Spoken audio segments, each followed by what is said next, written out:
okuluma. Tugenda kutandika ebikwekweto okukwata abazadde abalemedde abaana awaka ng'abaana bwe badde mu ssomero. Kubanga bemwekwasa nti tewali ssente. Minisita wa Finance ali wano nze yampa ssente nga Minisita wa Education okusomesa abaana bammwe bonna mu masomero agali public gano.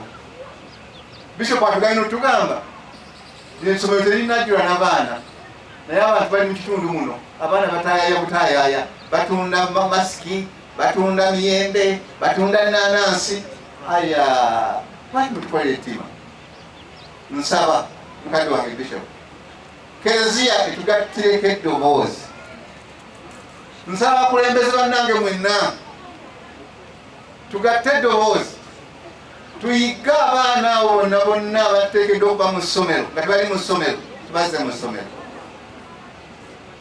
Gavumenti ssente zitaddeyo ku masomero gye ziri, esasula tuition, omusomesa emusasula, ebizimbe bye tugenda bizimba, ebimu tubizimbye bigenda kuggwa. Omuzadde osuubirwa kugenda na yunifoomu na mmere ya mwana wo. Abooluganda kambasabe mulindeko kambye nti Katonda ayagala okusiimibwa, Katonda ayagala okwebazibwa. Mwabiwulidde mukyabijjukire? Mwatuuza ate ekyo nali simanyi kiziri. Katonda alina bintu buli kimu naye abeerawo n'ayagala okwebazibwa. Naye ensonga eyo nange okuyiga njijje kwani? Ku mwana ono. Era mbadde njagala kugamba eggwanga lya Katonda mwenna basebo ne bannyabo. Ekigambo ky'okwebaza tukitwale nga kintu kikulu. Okwebaza oba okusiima kaabanga kalombolombo ka Buganda wano, naye ensi eyonoonese kubanga bangi tukyamanyi kusiima, tukyamanyi kwebaza, tumanyi kwonoona, kwemulugunya, kuyomba, obuvudde ebintu ebisinga obungi okutulema okutambuza byandibadde bitambula. Naye ono omwana mulenzi lesson gyatuwadde enkulu nnyo ey'okwebaza. Bantu bangi ennaku zino bayiza oba akuppye kuvaawa kwemulugunya. Bajjukira emirundi mingi gavumenti etuyambe, naye mala okuyamba nga tife bwetuyambye tewali waddayo kwogera ku gavumenti. Nzijagala okwebaza ekkanisa ekulemberwa omukadde waffe Bishop okufaina tuddaawo mpulidde ninga senga bonna bawuliriza, senga bonna endigazi zonna zikolanga Bishop.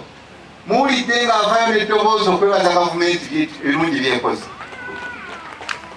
Muwulidde si kyangu, bano abaana bakola ku leediyo, banokuba amasimu bakola ki, owulira gavumenti etuyambe.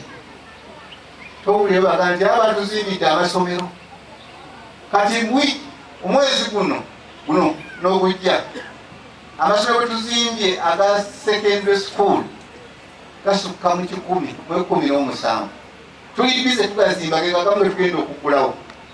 Tugenda kuzimba wala 10,15 ga secondary.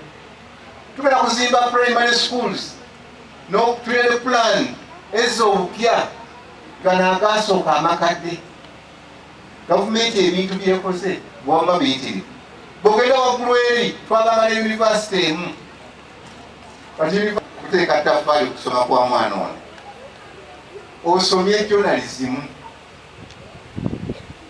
I congratulate you. Nkukulisa, nkwebaza amaanyi g'otaddemu okukosa eyo ssebo nze we nasomera nga nzimu kuzaalisinga okubeera expensive. Nabaga nti nzibu era ekyali